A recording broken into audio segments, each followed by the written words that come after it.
boys and girls. Good morning, teacher. Please sit down. Thank you, teacher. Today is an exciting day for our debate. We will have a debate, a healthy discussion that will develop your public speaking skills, critical thinking skills. The debate today bears the motion, let it be resolved that mobile phones should be banned in schools. With the advancement of technology, cellular phones nowadays are a necessity more than just a luxury. And today, there is a very long-standing debate about the use of mobile phones in the school. So after the debate, I will ask some questions. So the audience will take note of these questions. Please take note. First, what are mobile phones? Second, why mobile phones should be banned in schools? Third, why mobile phones should not be banned in schools? And fourth, what is your stand regarding the motion of today's debate? Let me also remind the class that you will write a critical reflection of today's debate. While the debate is going on, the audience should listen carefully and take down important notes. After the debate, decide for yourself whether allowing the use of mobile phones in schools is a good idea or not. Are you excited for today's debate? Yes, we are. Are you ready? Yes, we are ready. Okay, very good. To make sure that the members of the floor, the audience, are silent and will listen carefully, let us sing Put Your Finger on Your Lips. Everybody, let's start. Put your finger on your lips, on your lips. Put your finger on your lips, on your lips. Put your finger on your lips and make sure it doesn't slip. Put your finger on your lips, on your lips. Now let us call our chairperson, Larissa Faith Del Socorro. Good morning, ladies and gentlemen. I am Larissa Faith Del Socorro, your chairperson for today's debate. I welcome you all for this debate bearing the motion. Let it be resolved that mobile phones should be banned in schools. Let us welcome our Board of Judges. Our first judge is Mrs. Lidelina P. de la Peña, Teacher 3 and our School Testing Coordinator. Our second judge is Mrs. Lisa Del Vidal, Grade 1 English Teacher. And the chairman of the Board of Judges is Mrs. Miriam P. Cajes, Principal 3 of this school. The stabulator is Mr. Eric L. Donasco, School Math Coordinator. The best debating team will be evaluated based on a classroom debate rubric which has the following criteria. First, organization and clarity. Refers to the viewpoints and responses outlined both clearly and orderly. Second, use of arguments. Refers to the reasons given to support viewpoint. Third, use of examples and facts. Refers to the examples and facts given to support reasons. Fourth, use of rebuttal. Refers to the arguments made by the other teams which are responded to and dealt with effectively. Fifth, presentation style. Refers to the tone of voice, use of gestures, and level of enthusiasm that convince the audience. Now, let me call the debaters. On my right side, we have the proposition team. Ara Jane Supremo, Chris Jean Loquencio, Randy Gonzaga, Franz Nicolo Del Socorro, Rica Del Rosario, and Irish Kawili. On my left side, we have the debaters from the opposition team. Princess Grace Torion, Noridin Tapinis, Cristela May Cerezo, Kit Adrian Jucares, Sofia Maureen Bansa, and Jacqueline Rabanes. Our timekeeper is Jandy Gonzaga. Let me remind the debaters that they will be given 3 minutes to present their arguments. The timekeeper will raise a yellow flag as a warning symbol that means they have only 1 minute to finish their arguments, and a red flag is raised if a timekeeper has elapsed. So, let's start our debate. It gives me now great pleasure to recognize the first speaker of the proposition team, Ira Jane Supremo.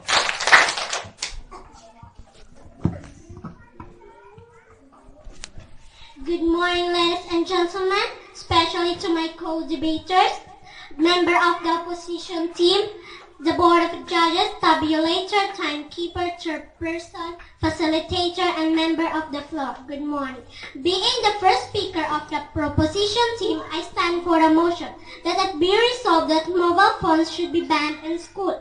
Imagine that you are in the middle of a very interactive discussion, then a phone rings very loud. The teacher then calls the attention of the owner, the mobile phones. Then what happens? It interrupts the discussion and break pupil concentration. That is why school at present need to ban mobile phones to avoid disruption in class. What are mobile phones? When pupils are asked this question, they often respond, "These are cell phones." This is essentially correct, but it leaves a few key points that characterize this debate. Mobile phone, according to the definition of Wikipedia, is an electronic telecommunication device, often communication network through radio wave or satellite transmission. Most mobile phone provide voice communication, short message service or SMS, multimedia message service or MMS. And newer phones may also provide internet service such as web browsing and email. As cell phones become increasingly prevalent among people, schools face an important question of policy, whether or not to ban phones on school grounds. For the proposition team, we believe that mobile phones should be banned in school for the following reason. First, mobile phone can cause student and class distraction. Second, mobile phones can cause bullying. Third, mobile phone can cause cheating. Lastly, mobile phone can cause health hazard. For this reason, we firmly believe that mobile phones should be banned in school. Thank you. First speaker of the opposition team, Princess Grace Torion. My respect to the honorable judges, tabulator, timekeeper, chairperson, facilitator, and members of the floor. A pleasant morning to all. As the first speaker of the proposition team, I would like to emphasize that mobile phones should not be banned in schools. Advancements are constantly being made in the technology world, and cell phones are most definitely at the forefront. Let me add a definition for mobile phones to complete its definition given by the proposition team. According to the Wikipedia, today's mobile phones are packed with many additional features, such as web browsers, games, cameras, video players, and even navigational systems. Mobile phones give access to a pool of information. Students can also use their phones to browse the internet to find the information they need. They can also utilize their dictionary or translator to facilitate their learning. Because of this usefulness, we do not need to ban mobile phones in school. According to a survey, almost 60% of the students have mobile phones in our country. How can we not have them on us at all times? If we forget something at home, we can text our parents. If we need to ask a friend something, we can text them. Also, most cell phones have internet, so it is a very helpful. Second speaker of the proposition team, Chris Jean Loquencio.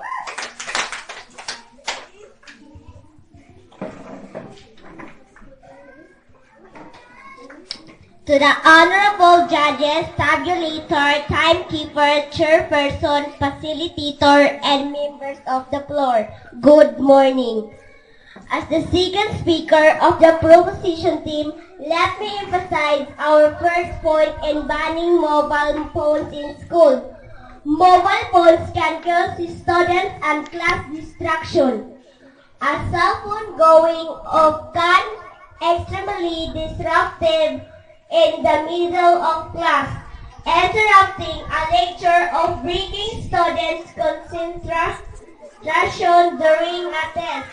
Cell phones don't always simply make noisy to inform of an incoming call, incoming text message. Low battery alert and alerts from application can all make disruptive, noisy, or produce disrupted light. They disrupt the class with noises from the phone and ringtones. When you are a student in school, there is no reason to have your phone on or event with you. Students are supposed to be in school to learn, and by allowing them to have their phone, you are providing a distraction to lesson. If students absolutely need to make a call, arrangement can be made to make a call in office or from the teacher room. So cell phones are completely useless and unneeded. Back then, when cell phones are not yet invented, students did fine. They didn't have to text in class. They waited until they got home to talk to their parents.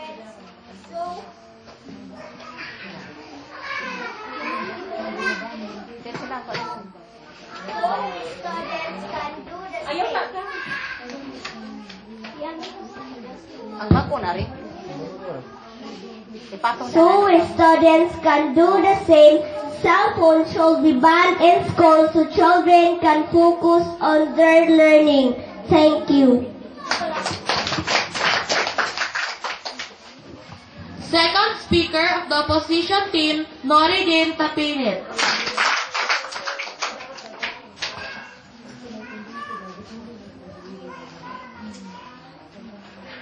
Patong day.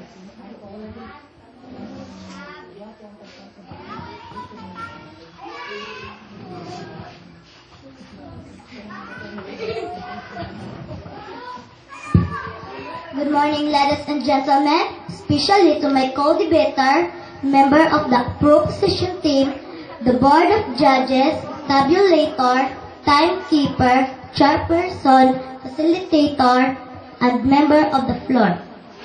Being the second speaker of the opposition team, I would like to emphasize that mobile phones should not be banned in school.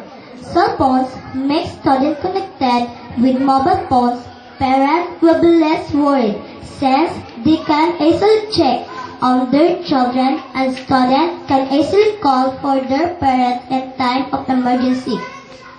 In 2007, a serious incident occurred on a school field. A child was badly injured, and it would have taken minutes to get back to the school to make call. However, due to one of the students having a mobile phone, the head teacher was called immediately, and the emergency service had been contacted within seconds. Therefore, in some cases, having mobile phones could actually save lives.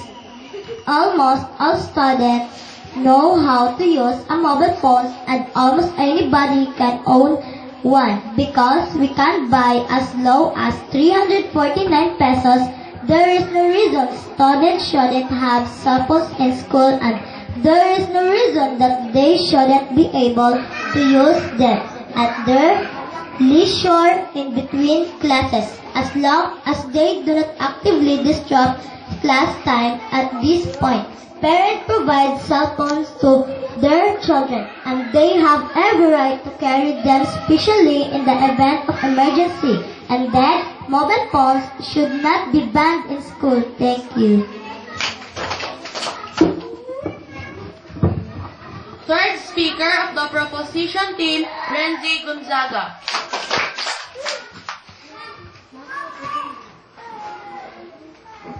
My respect to honorable judges, tabulator, timekeeper, chairperson, facilitator, and members of the floor. Good morning.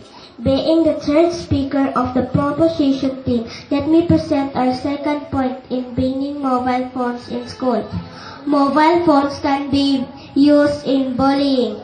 Mobile phones can take a video or a picture of their teachers and or classmates. That can be dehumanizing. There are a lot of YouTube videos that shows bullying. Bullying refers to the physical, mental, or emotional harm to an individual that can cause a lot of psychological problems. Also, this can cause cyberbullying in the class or somewhere else. They can take a picture of someone and something with that picture and post it on social media and make fun of the student. Mobiles are the cause of the modern. They use social network sites to bully fellow pupils, and they post picture of their teacher on YouTube. I'm Finn, head on Branch Media Arts College in Manchester. Had enough. Hin has banned pupils from making calls or sending texts on school premises.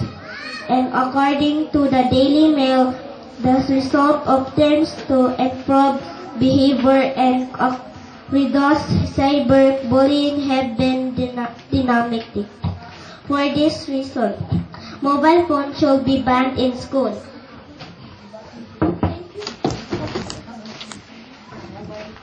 Third speaker of the opposition team, Cristela May Cerezo.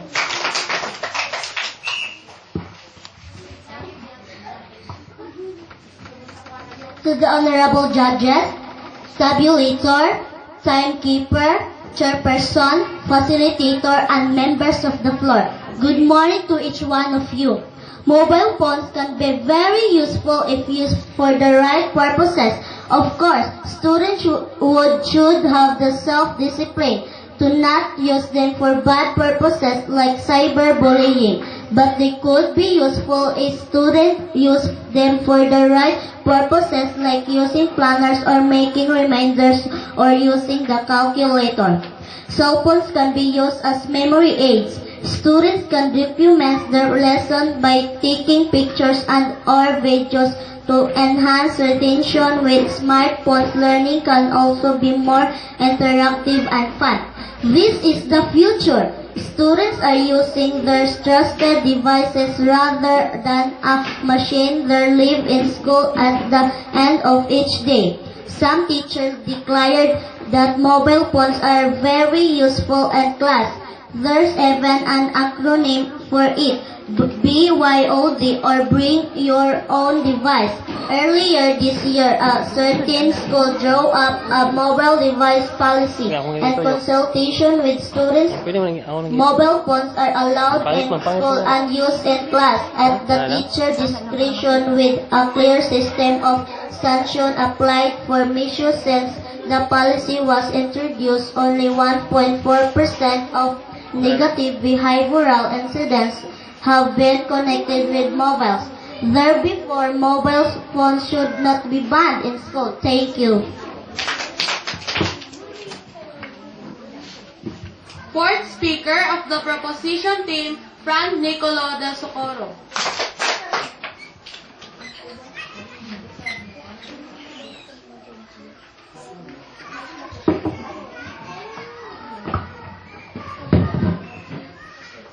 Good morning, ladies and gentlemen, especially to my co-debaters, members of the opposition team, the board of judges, tabulator, timekeeper, chairperson, facilitator, and members of the floor. As the fourth speaker of the proposition team, let me emphasize our third point in banning mobile phones in school.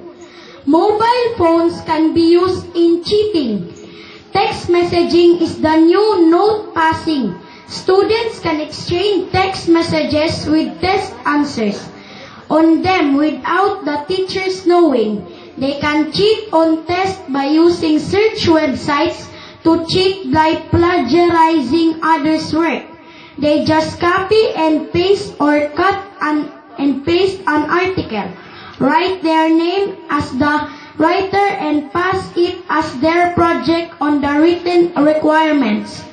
According to research in 2000, only 12% of students admitted cheating in tests. Since the more common usage of mobiles in the last 5 years, this has risen to a staggering 73%. Students will not be able to develop their analytical and critical thinking skills because they just copy from a published work in the internet.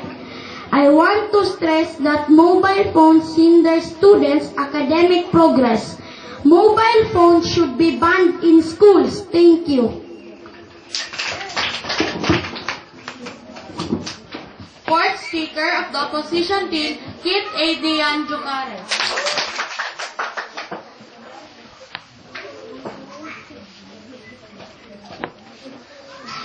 May respect to the honorable judges, tabulator, timekeeper, chairperson, facilitator, and members of the floor. A pleasant morning to all. Mobile phones encourage collaborative learning. Students can share notes and reminders faster and easier with mobile devices. Students can text message, miss assignments to classmates that are absent. A buddy system can be put into place. If a child is having a great day, it could be ruined because students don't have the technology they need to study. They could use their own technology if there isn't enough technology. Why shouldn't students be able to use their own? We're living in modern times and not everything you need can be found in a textbook, so students should have their mobiles with them. It gives them pocket utilities such as internet access, dictionary, research for tests, calculators, camera to take pictures of unfinished board notes, to transfer at home for homeworks, or to send absent children notes. Sure, there are some drawbacks, but isn't there in everything? Students should know their rights and wrongs and should be able to control the urge to use it in cheating. If they can control themselves, it's their grades will be affected. Thus, mobile phones should not be banned in schools. Thank you.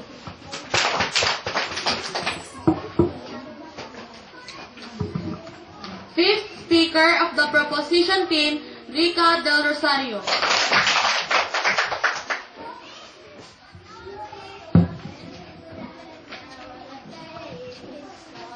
To the honorable judges, tabulator, timekeeper, chairperson, facilitator, and members of the floor, good morning. As the fifth speaker of the proposition team, let me emphasize four reasons banning mobile phones in school. Mobile phones can cause health hazards, constant exposure to the radiation emitted by mobile phones are bad for the students. Some groups have raised concern, for example, over the possibility of brain tumor, headache, and dizziness. Others suggest that cell phone usage may have caused some negative reproductive effects in both males and females. Remember that health is wealth. What is the use of looking cool in school and being updated in trending social media? Issues and bringing cell phones can cause harm to one's health. It slowly kills our immune system. We should take care of about health because a brighter future awaits us. Therefore, mobile phones should be banned in school. Thank you.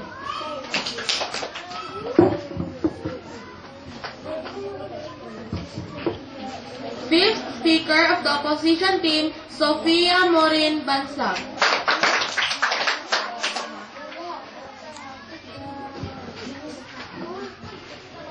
Good morning, ladies and gentlemen, especially to my co-debaters, members of the proposition team, the board of judges, tabulator, timekeeper, chairperson, and facilitator, and members of the floor. Mobile phones pass the evaluation done by the Department of Transportation and Communication. The government will not introduce a device that could harm its citizens. Let us stop questioning the effects of mobile phones to our health, because what makes us ill is our eating habits. We should follow the food pyramid guide. Eat healthy foods such as vegetables and fruits, and avoid oily and salty foods. Drink at least 8 to 10 glasses of water every day. Sleep at least 8 hours every night, and do an exercise every day. By doing what I have mentioned, health professionals said that we can stay fit and healthy. For this reason, I would like to reiterate that mobile phones should not be banned in schools. Thank you. Sixth Speaker of the Opposition Team to give the summary is Jacqueline Rabanes.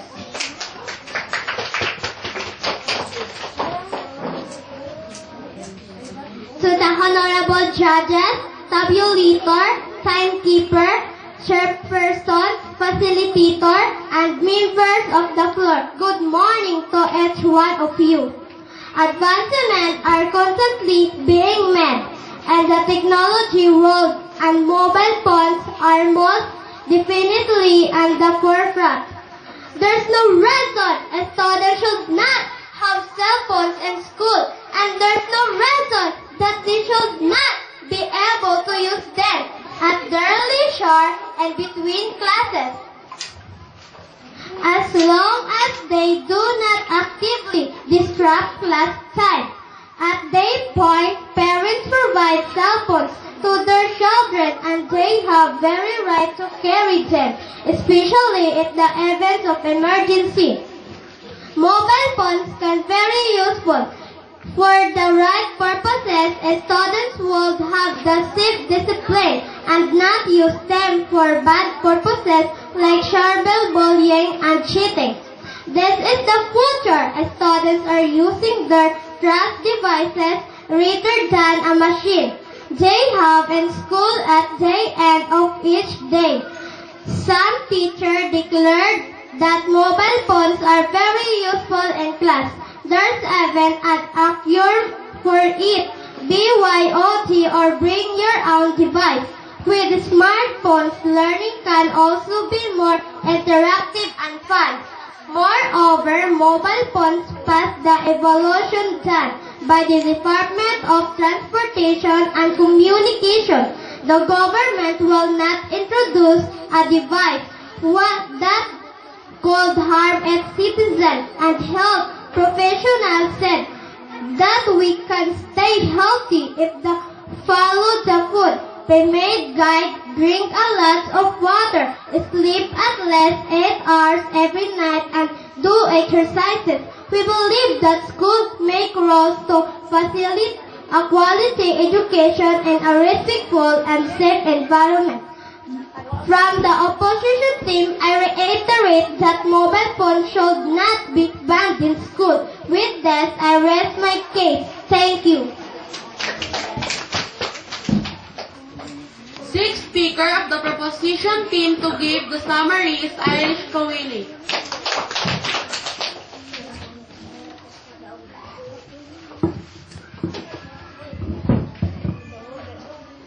My respect to the honorable judges, tabulator, timekeeper, chairperson, facilitator, and member of the floor.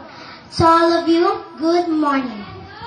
As cellphones become increasingly prevalent, our people's school face an important question of policy whether or not to ban the phones on school grounds.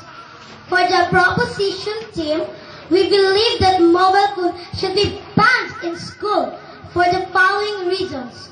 First, Mobile phones can cause student and class distraction. Cell phones are a constant distraction.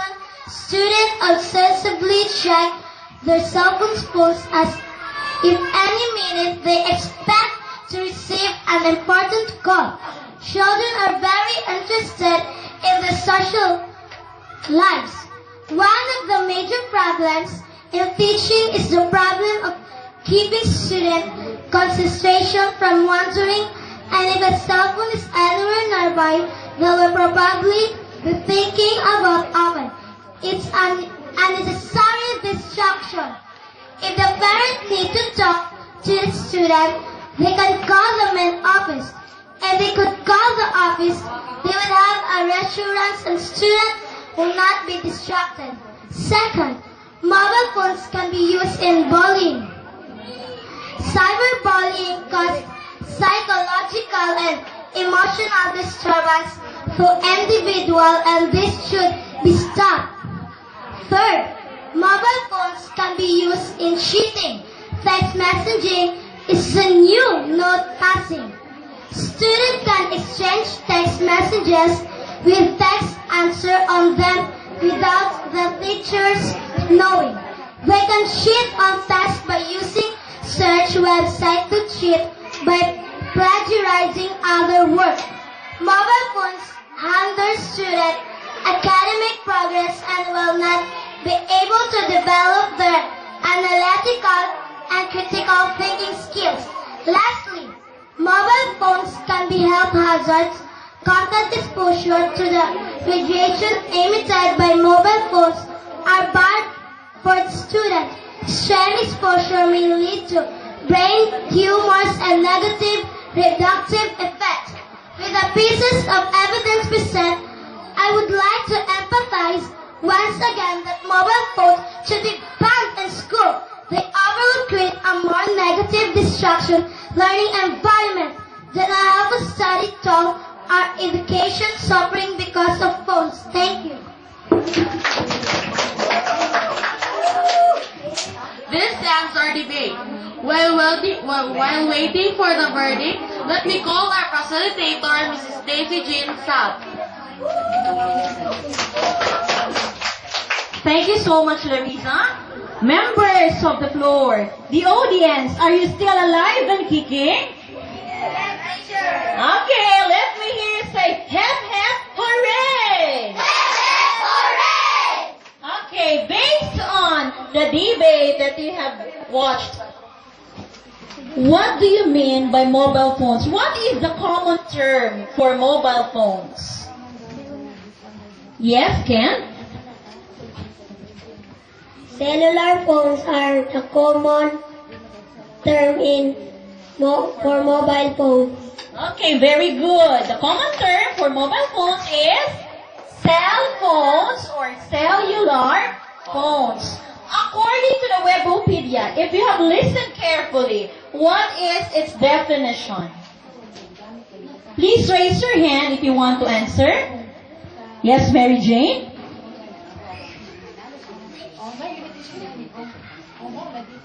That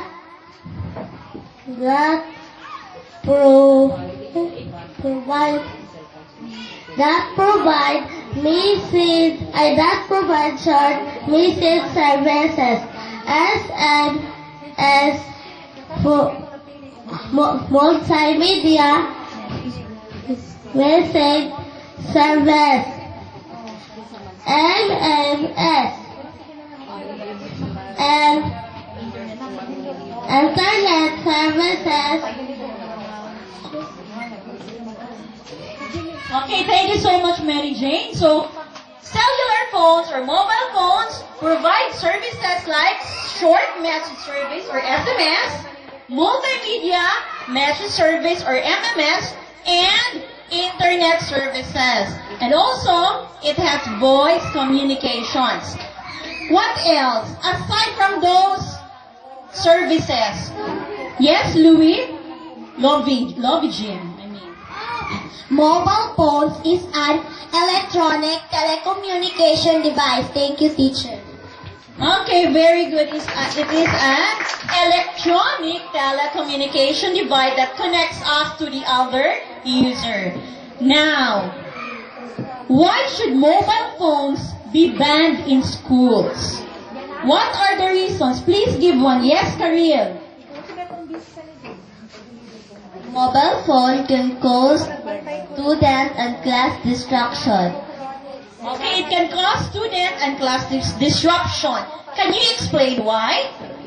They disrupt the class with the noises from the phone and ringtones. Okay, thank you so much. That is correct. So they disrupt the class from the phone's ringtones by calls or from the sounds of a text message. That is the first point. What are the other reasons that we should ban mobile phones in school? Yes, Nilin. Mobile phones can be used in bullying. Okay. Why did you say that it can be used in bullying? They use social networking sites to bully fellow pupils and they post pictures of their teachers. Okay, sometimes they used it for social networking and post some comments or pictures. What are the other reasons? We have two reasons now. Mobile phones are used for, I can cause class destruction and cyberbullying. What is the third reason from the proposition team? Yes, Lady Bird. They can use it in cheating. They can cheat on tests by using search.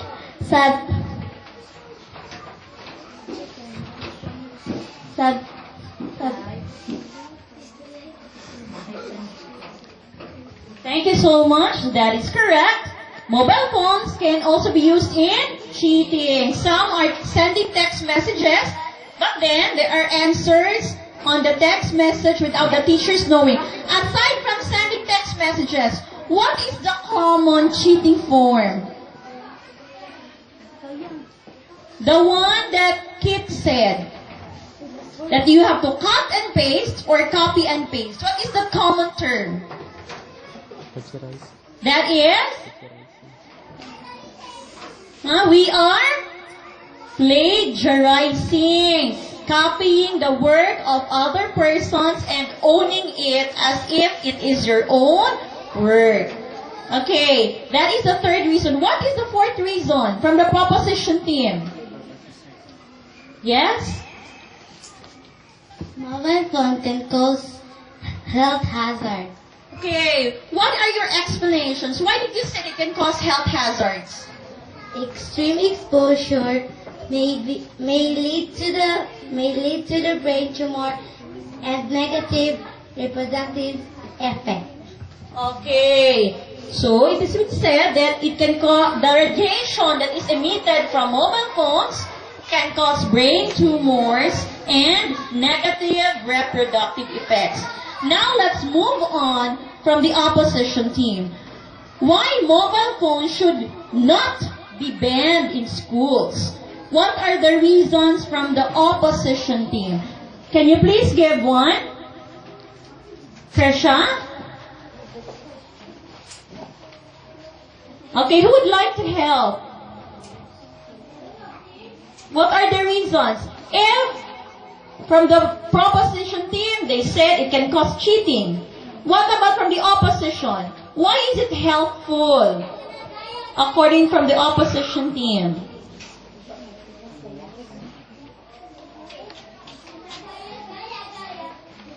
Yes, Kariel?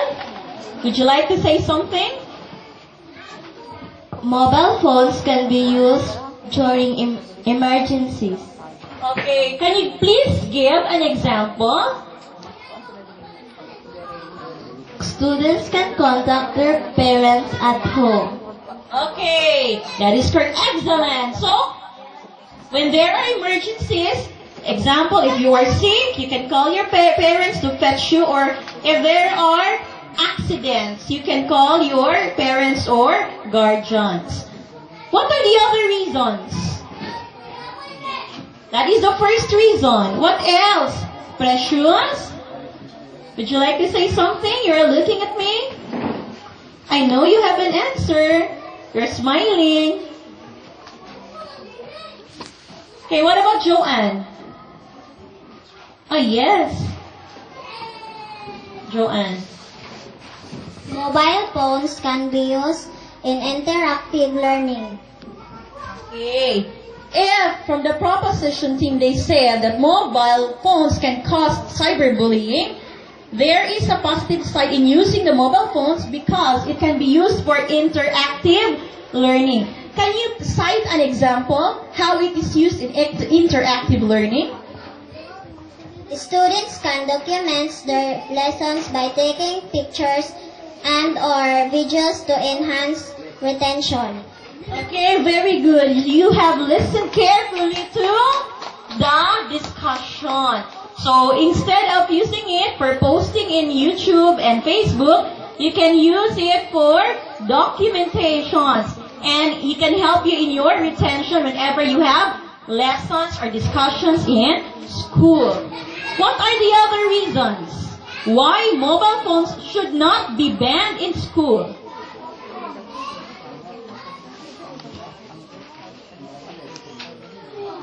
Who would like to answer? Yes, Nilin?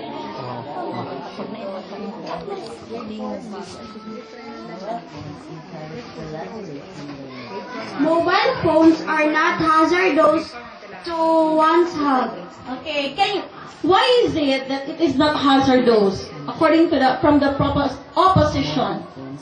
The eating habits, lack of exercise, and our lifestyle make us sick.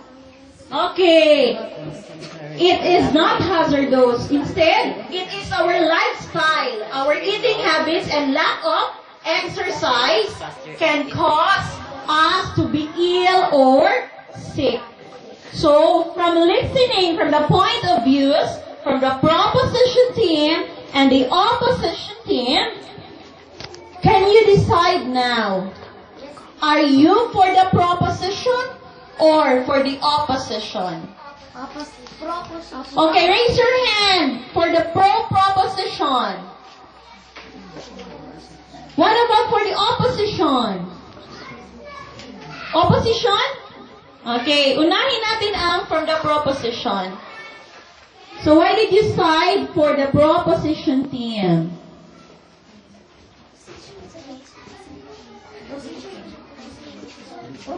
I am for proposition because mobile phones can be very useful if used for the right purposes.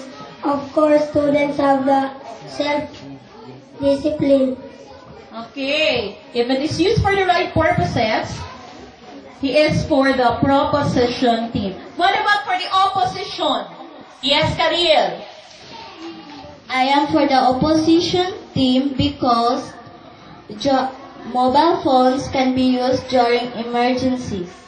Okay, for her, it is very important that she has with her the mobile phone because during emergencies, she can call her parents or guardians. Thank you so much, Karil. That is correct. So for now, I think we have now the result. So, may we call our 3 judges for the announcement of the winners.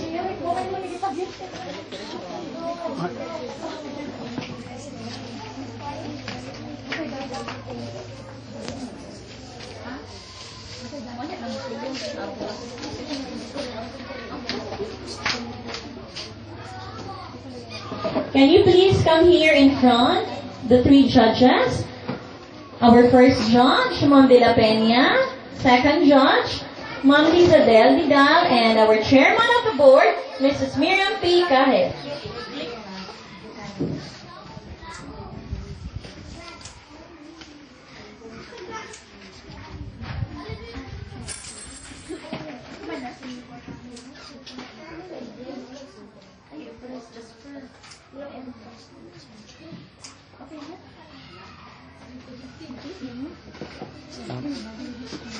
Okay na may video. Ikaw daw, tagilid daw, sabi na.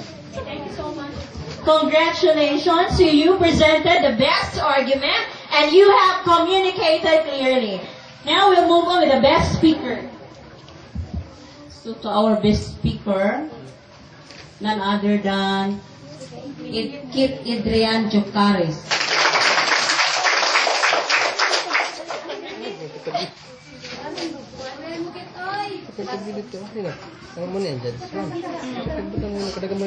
Okay, congratulations, Kit Adrian Jocares, for being the best speaker.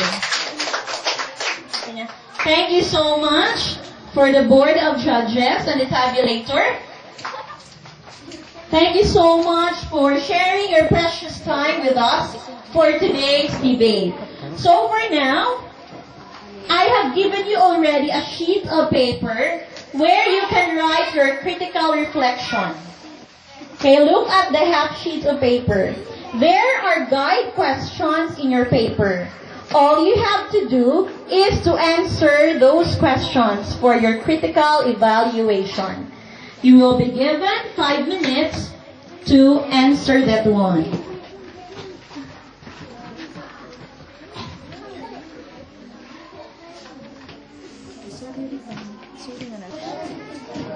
The papers are all in. Thank you so much, children, for your participation and cooperation. Congratulations to the winners.